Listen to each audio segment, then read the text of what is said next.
Isang kilalang market analyst ang naghayag ng isang napakatinding pananaw kung saan ang mga XRP holders daw ay maaaring maging ilan sa pinakamayayamang tao sa hinaharap. Kaya ang tanong ay bakit kaya?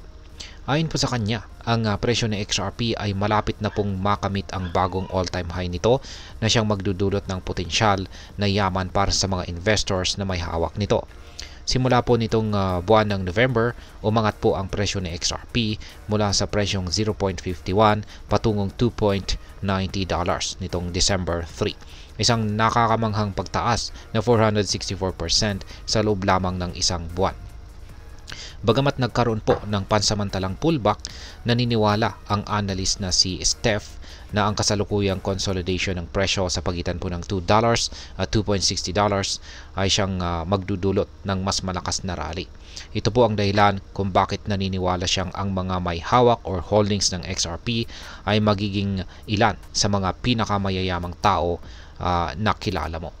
Kaya yan po ang siyang ating pag-uusapan sa video na ito, pero bago po tayo magpatuloy ay nais ko lamang po munang bigyang linaw ang aking disclaimer kung saan ang nilalaman po ng video na ito ay hindi po ito isang financial advice.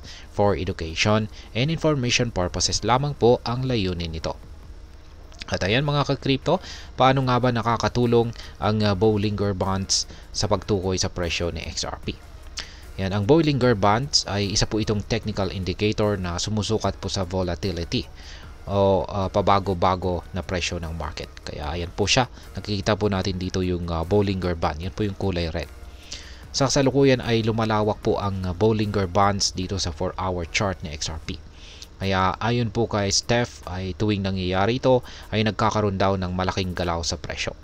Nitong nakalipas po na buwan ng November, nang lumawak po ang Bollinger Bands, umakyat po ang presyo ni XRP ng 132% mula sa swing low patungong swing high.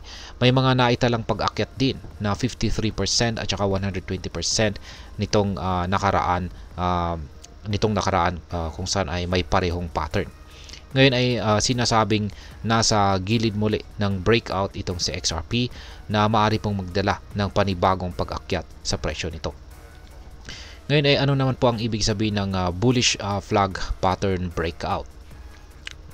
Ayan, ang bullish flag pattern breakout ay isa po itong technical setup na nagpapahiwatig na maaari pong magpatuloy ang pataas na galaw ng presyo pagkatapos po ng consolidation nito.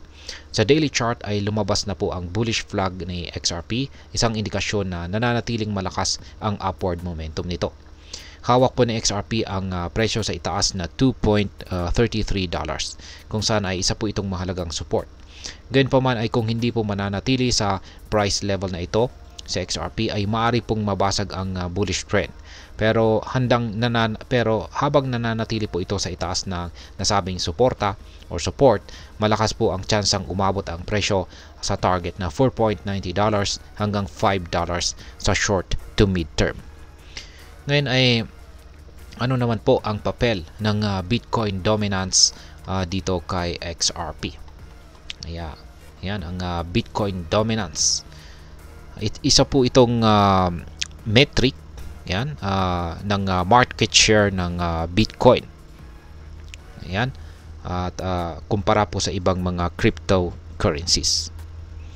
Ayon po kay Steph ay ang pagbaba po ng Bitcoin dominance ay magandang senyales para sa mga altcoins tulad ni XRP. Sa weekly chart ay bumaba po ang Bitcoin dominance mula nang mabasag nito ang rising wedge pattern. Sa kasalukuyan ay nasa 59% po ang dominance at maaring bumaba pa sa 47 hanggang 50% na range na siyang historically ay nag-trigger ng tinatawag na altcoin season. Sa panahong ito, ang altcoins po ay kadalasang nagkakaroon ng mabilis na pagtaas ng presyo na maaari pong magtulak kay XRP sa target nito na $5 o higit pa. Ngayon ay ano naman po ang maaring maganap sa hinaharap?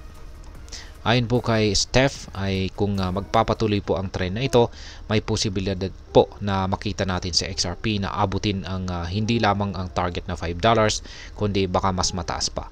Gayunpaman ay pinayuhan po niya ang mga investors na mag-ingat habang papalapit po ang Bitcoin dominance sa support zone na 47 to 50%. Bukod po rito, ang exponential moving average or EMAs sa daily chart ay sumusuporta rin sa bullish outlook ng XRP. Nitong December 10 ay nagkaroon po ng retest sa XRP sa EMAs at nagpakita po ito ng matibay na rebound na nagsasabing matatag po ang trend. Ngayon ay ano naman po ang maaring maging epekto nito para sa atin bilang mga Pinoy crypto traders at investors ni XRP. Kaya ayan, bilang ang balitang ito ay maaari pong magdulot ng positibong pananaw. Kung magkatotoo po ang prediction na ito, malaki po ang tsansang magbigay ng malaking kita si XRP sa ating investment.